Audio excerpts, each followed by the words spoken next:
The other day I got a analysis done, which is a customer cohort analysis. So let's go through how to actually analyze your customers using cohort reports. You can go to your Shopify reports, cohort reports, and you can download this. You will have something like this. Download all the columns, don't skip any column. Copy it into an Excel sheet and then create a pivot table first. For example, here I have created a pivot table by average order value. So if I show the rows and columns, here the customer cohort period is your row, which is this one, and your average order value is your column. Your values are average order value and your column is period since first purchase. Because what is a cohort analysis is nothing but in a particular time period how many customers you acquired, and after each interval of this periodic time period how many you are keeping apart from whatever you are acquired. Let me explain with an example. I'll explain with an example. I've analyzed everything, so let's go through. We'll be understanding the LTV, CAC, everything of how to exactly analyze the cohort analysis. For example, in the month of November, you acquired 14,000 customers. Out of that, you are seeing that in month 0, which is your first month after acquiring the customer. So you acquired in January, you acquired in November, which is November month. So December month, how many returned? So you are seeing that 738 customers returned back. So that's the cohort analysis which you are doing. Out of this 14,517 that is acquired in November, out of 14,517 acquired in November, how many returned in January, then how many returned in February, how many returned in March, April, May, June. Similarly for December, then January, February, March, April, May, June, July, like that. Now please ignore all the numbers which are marked as silver or grey like this, because these are calculated numbers. Apart from, your metric will mostly look like this, which is in a more of T-shaped, not a T-shaped, triangular shaped, which is like this. It's diagonally empty in this bottom half. Now to calculate cohort analysis, go through the cohort reports and start figuring out what's the retention rate. Let's go through the first report, which is the retention rate of your cohort period.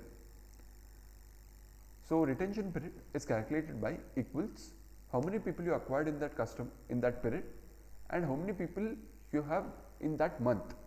Because the first month you have acquired all customers only, so it will always be 100%.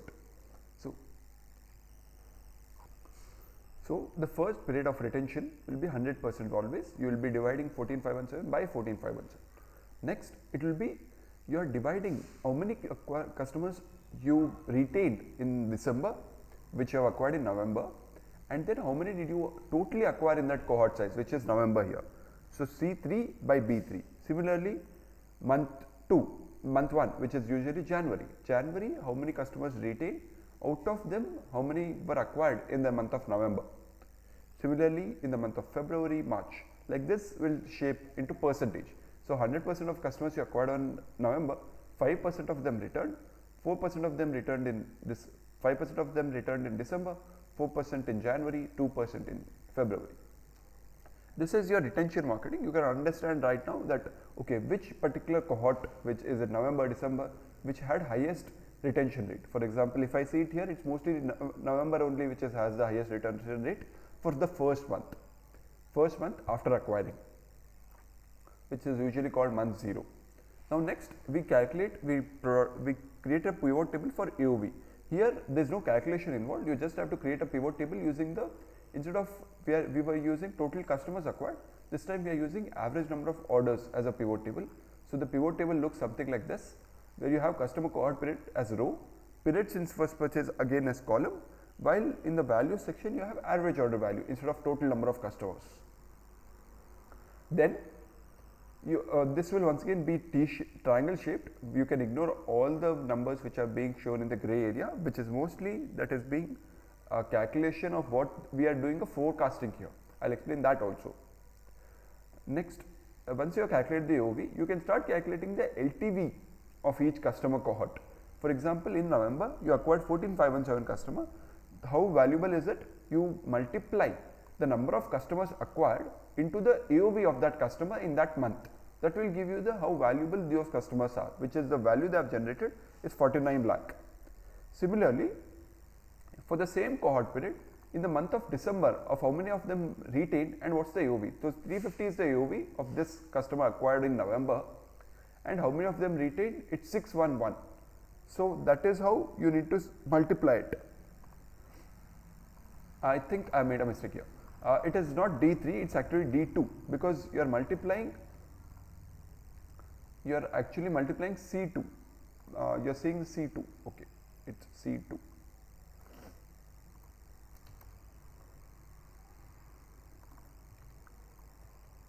Okay, my only thing was that what's the AOV of the customers you acquired in November when they returned in December, and then how many of them returned. So that multiplying those two will give you the value of the LTV which is there.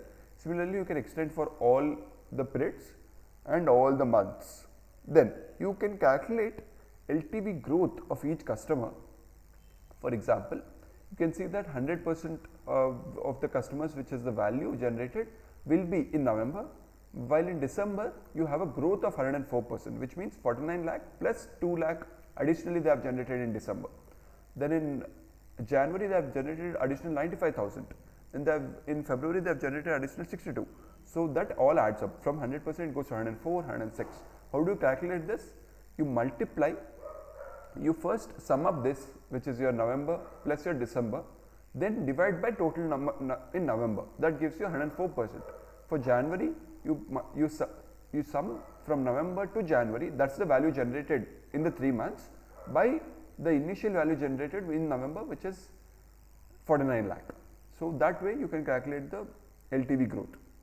What this does is, how you can use in your CAC is, for example, you see that by month 90 days, which is 30, 60 and 90, you see 7% growth in your LTV of the customers acquired in November. So that means you can actually bid higher, knowing that 7% value I can have it higher, and CAC can be set a bit more aggressive, because you see that after 90 days you'll recoup 7% extra than what you have, what your current value is from that customer.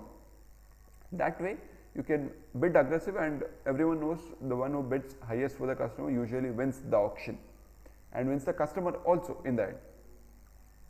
Similarly, you can do it for December, January, February and all together. Now, how do you calculate the forecasting done here? To calculate the forecasting, for example, how many customers you might acquire, for the customers you have acquired in January, October, how many customers will you retain in the month of December? This is a forecasted metric, this is not the actual metric. You multiply, first you multiply the cohort size into the average of the first month you have acquired from all the customers from all the cohort sizes. You see that of the customers 100% I have acquired in each of the month, in the first month I have retained, in the second month, which is usually the one number, I have retained 4%, 4.5, 2.11, which is on average 3.22. So you multiply the 20, 30, 370 into 3.22, which gives you an approximate that, okay, 657 customers might return back in December of the customers you have acquired in October of 2023. Similarly, in how many will return back in January? You multiply the cohort size, that remains the same for the month of October, and then how many, what's the average you have retained in the month 2, which is 1.56, which gives you an approximation, okay, 318 customers will return back. Similarly, can be extended to all of them here, all of them. So this gives you an approximate that this is the number of customers that will be returning. To grow a certain amount, I can subtract these customers, and rest of them it will be all new customers. So that is where you will be allocating budgets, bidding on customers, acquiring them.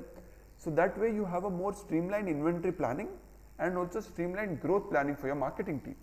This is where Cohort is helpful to understand the CAC and the LTV that you generate over a longer timeline, and also the inventory planning, which is one of the biggest investment any brand does in their product itself. Let me know if you have any questions or this was unclear. I would be happy to help. Thank you for watching.